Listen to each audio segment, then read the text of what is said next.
Welcome, dear learners. Welcome to the lecture series on investment management. Dear learners, you know that we have started with unit number 3, and till now we have understood the concept of equity, the concept of equity valuation, and the different valuation models. And we have started the problematic part, under which we have taken up the first category of equity valuation models. We have three categories of valuation models. One based on absolute value, that is dividend discount models. The second based on relative comparative models, and third one is based on accounting information. So we took up the first category, that is models based on dividend discounting, under which we have studied single period holding model. We have also studied the multiple year holding model. Now today we'll try to discuss the third model, that is constant growth model. Now before we see some problems on this model, let me explain you when to apply this model. Learn something about this model. So, as the name says, constant growth model. That means there is a constant growth in what? In dividends. So when your dividend, see, as an equity shareholder, he will get a dividend. So if these dividends grow at a constant rate, and if you want to find out the value of equity share, then you can do so by applying this constant growth model if and if only when the dividends record a constant growth rate over a period of time. That means the rate of dividend at which they grow should be constant. Then only you can apply this formula for valuation of equity. Now let us look into the formula and its derivation. See, the formula is like this. P0 is equals to D1 by KE minus G. This is the formula for calculation of the value of equity using constant growth model. So where P0 is equals to price per share, that is the value of equity what we find. D1 is equals to expected dividend. There are two types of dividend we will be dealing. So D1 is expected dividend and D0 is the last year dividend. We have two types. So you need to be careful while identifying these two factors. So KE, cost of equity, G, growth rate. See, I have given a small note point. Students should note this note point, keep in mind while solving these problems. See, when D1 is not given in the problem, when D1 means expected dividend.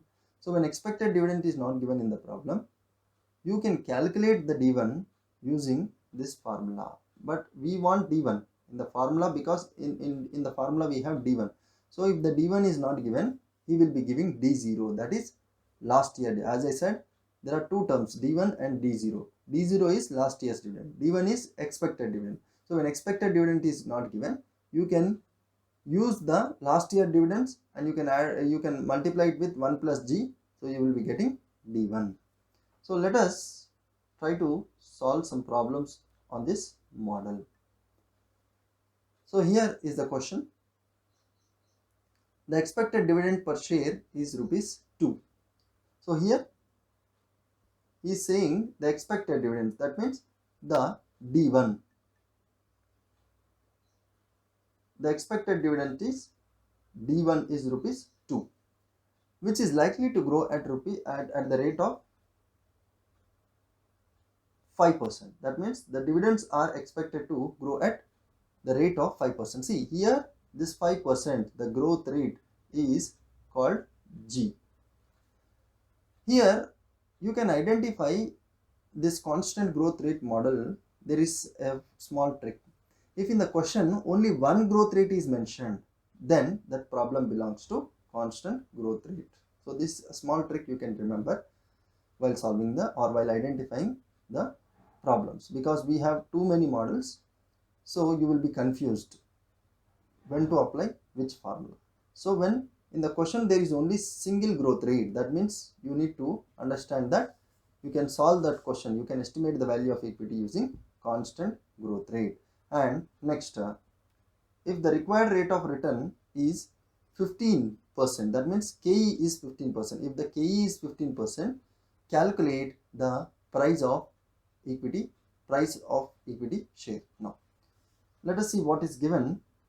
Given information says that D1 is 2. So D1 is directly given, expected dividend. G is 5%, growth rate is 5%, only one growth rate, constant growth model. KE is given, cost of equity is 15%.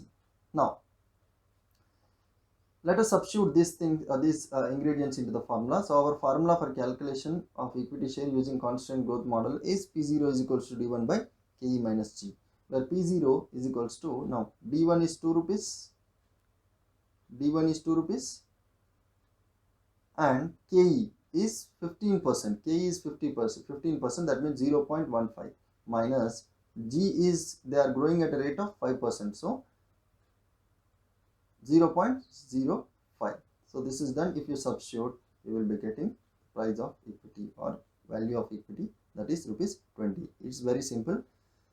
All the thing you need to do is, you need to clearly or without confusion, you need to understand the question. Now let us look at one more problem. See, here Beta Corporation's previous dividend was rupees 10. So here they are not giving D1, but they are giving D0. So when I was explaining, I said that they either give D0 or D1. You know very well how to calculate, because a note point, I have made you to write a note point that when D1 is not given, you can calculate using D0 is D0, that is D1 is equals to D0 into 1 plus G. So we will be making use of that concept here. So the D0 is 10. Earnings and dividends are expected to grow at the rate of 20%. See, dividends or earnings are growing at the rate of 20%. Till now we have only one G, one growth rate, that is 20%. Let us see. The required rate of return and the current market price is 25%. K is 25% and market price is 250. Calculate the price per share. See, here K is given, and we can see only one growth rate in the formula or problem information. So when we see one growth rate in the question, we can understand that this problem belongs to, or this problem value of equity can be estimated or solved using constant growth model, because only one growth rate, that means you need to apply constant growth rate model. So let us see, given D0 is equals to 10, G is equals to 20%, and see, here I have calculated D1 because D1 was not given. So I have calculated D0 into 1 plus G is equals to 10 into 1 plus 0.20. Remember the note point. Next, so here when I substitute P0 is equals to D1 by KE minus G. Now I have D1 is 12. So I substitute 12. I will substitute 12. The rest of the process is same. So I got the value of equity as 240 rupees. This is how we use constant growth model. So dear learners, in today's session we have learned the constant growth model formula, its derivation and its concept, and we have also solved 2 problems on it. But we'll be coming up with more problems on constant growth model in order to make you better understand this model. But till then, good day, goodbye.